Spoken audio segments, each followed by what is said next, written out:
What is going on, everybody, and welcome back to the Nobles TX YouTube channel. I appreciate y'all for stopping by again, and what I have for y'all today is something super awesome that I picked up from Numerich Gun Parts. Now what you see before you is the Russian RPG-7. Now this particular RPG-7, as per ATF guidelines, has been demilled or deactivated for the US market. So essentially what you see in front of you is a very awesome wall hanger for any office. This RPG-7 does not fire live rockets. Again, it's been deactivated for a civilian like myself who appreciates the history and would love to get my hands on one. The RPG-7s that are in stock at Numerich are listed to be good to very good condition. I could attest to that. The one that I received has a very, what I would call good condition, battlefield pickup style. You know, this RPG doesn't look like it's been spray painted and fixed up for the civilian market. It looks just as it would look in service. Numerich also notes on their website that in some cases the RPGs can have a little damage, especially on the rear flange of the launcher, and the launcher weighs 14 pounds. So when you go to drop this thing, I could understand how they could get a couple dents in that rear flange. I think it's 14 pounds without an optic, 15 pounds with an optic, and the rubber dummy warhead you see in there, that weighs about 5 pounds. So you're looking at about 20 pounds overall. They also offer with or without the bipod, and I think that's maybe a, I don't know, $25, $30 option. So I figured, since this is going to be a display piece, I'll go ahead and get the bipod. That kind of helps me present it, so that way I don't have to prop it up on something. Now, RPG-7 is the most widely produced portable rocket launcher in the world. The launcher originally went into service in 1961, but production is believed to have started as far back as 1958. That's along with design. The low cost, ruggedness, and effectiveness made the RPG-7 the most widely used anti-armor weapon in the world, currently issued in about 40 countries, manufactured in several different countries. The rockets that you could expect to find online, I say rockets, the launchers that you could expect to find online would be typically Russian, Bulgarian. Sometimes the lower trigger housing will have different markings on it, and that will kind of help you figure out what country your RPG-7 is from. In 1961, the Soviet Army deployed the RPG-7 at squad level, replacing the RPG-2 and immediately surpassing the RPG-4 design. The middle of the shield is either wood-wrapped or wrapped in Bakelite or plastic to protect the user from heat. As you can see, in my particular case, it is Bakelite wrapped, which I love. It gives it kind of a 3D effect. The lighting in here is a little dim, so it is kind of hard to see, but Numerich does offer different styles of heat shields, and so do a number of other online distributors. Now, as I was saying, this particular grenade is an inert RPG-7 Bulgarian dummy rocket. It's a solid, hard rubber. This grenade is identical to the real thing, I mean, with the exception of the inert warhead and dummy booster. The grenade weighs, like I said, over 5 pounds, measures, I believe, around 36 inches overall. It is in 2 separate pieces, so that's something we can touch on.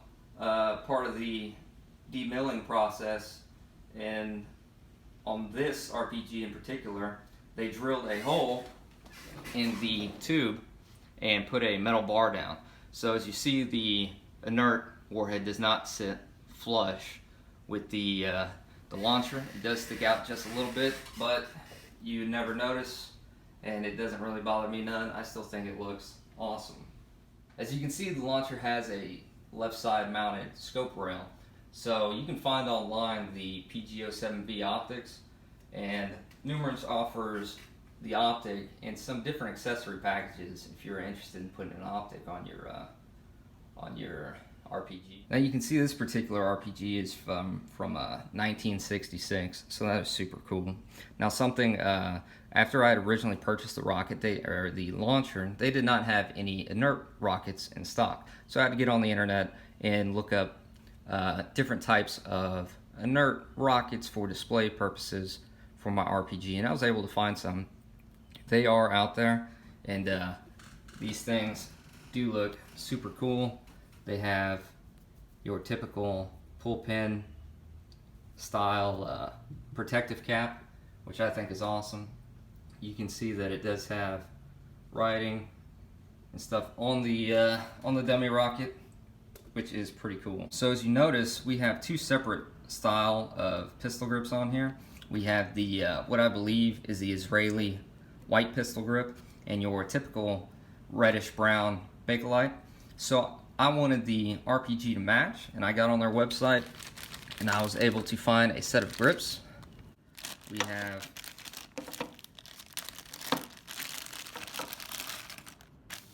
have some rear grips here, which do look to be in exceptional shape. So we're going to put those on. We will replace the rear ones. Also, in this video, we're going to go ahead and replace the front ones. And this is super cool. This is one of the reasons why I love military surplus. You can see that these are still sealed from January 22nd, 1971, and signed by the inspector. That is pretty cool. Almost makes me sad to crack into it, but we're going to do it. So we'll replace we will replace the front rear grips. Also from their website, I picked up a sling, so we'll also mount this bad boy up and just kind of have fun with it. So if y'all want to stick by and see that, here we go. Now I'm going to go ahead and start off by changing our front grip here. Well, now I'm going to crack into our vacuum sealed little package.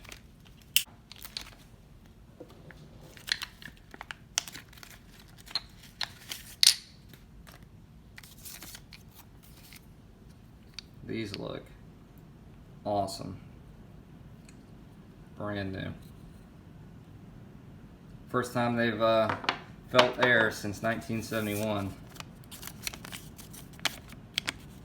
Oh, so you can actually see very faint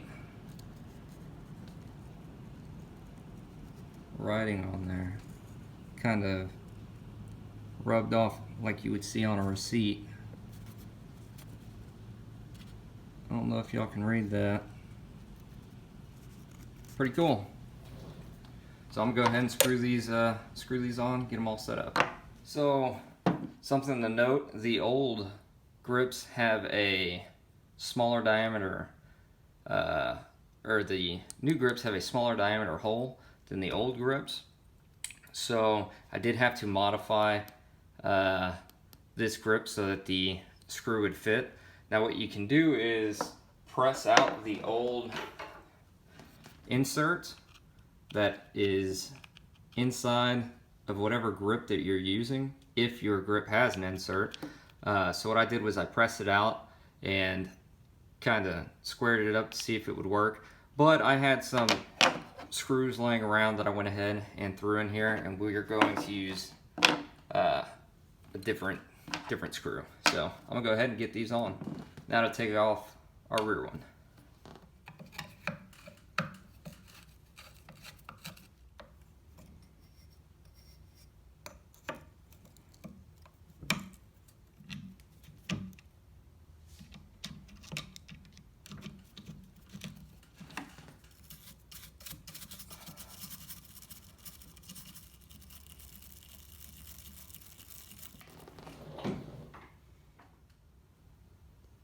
The new grips are coming together nicely. As you saw, I just put a little bit of oil on there to kind of clean up some of that dust from where I bored it out to fit a bigger screw. And I'm sure that you could find the proper screw online, but where's the fun in that? So, how are those new grips looking? Here's a quick look from the other side of our new grips, and let me grab an old one for comparison real quick. You can see the old one was much more beat up. Now if I wanted to, I could take these nuts off that I ended up using, and I could just put them against my wire wheel real quick, throw some Birchwood Casey's perma glue on them, and have them nice and dark. But I actually kind of like that look. Let me grab a pistol grip to one of my AKMs that it reminds me of. So this is a AKM pistol grip that a friend made for me, and those are shell casings, which I thought was pretty cool, and it kind of looks reminiscent of our new grips. Well, now that we got the grips out of the way, let's go ahead and put that sling on it real quick.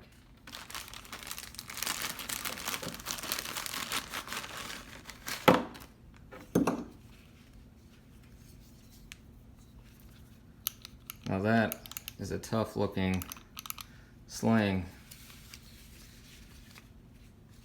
See if we have any markings on it. I don't see anything. That is all right. Do we have any rust in there? Maybe a little bit. Throw a little oil on it real quick.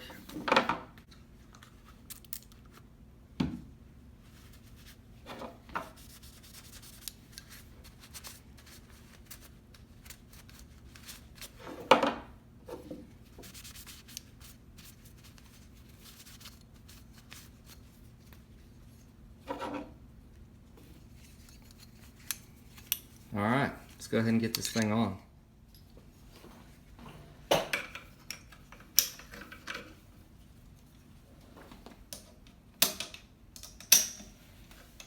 And there we go. We have got our deactivated, ATF approved, Russian RPG-7 all decked out with little accessories and things that I think look awesome. I think overall it was really worth the investment. Definitely a cool conversation piece that I think everyone should have in their collection. If you are a serious gun guy, if you're a serious collector, or if you are just a history buff, the deactivated RPG-7 definitely has a spot in your collection. Let's take one last close look.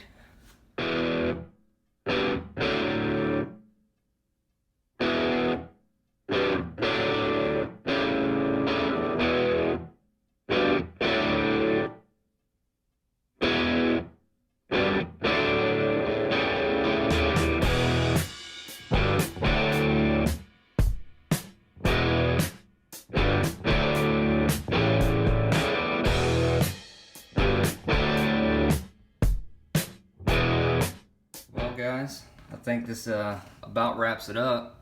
My only flaw on this RPG would be that I did get a broken front sight post, but that's no big deal.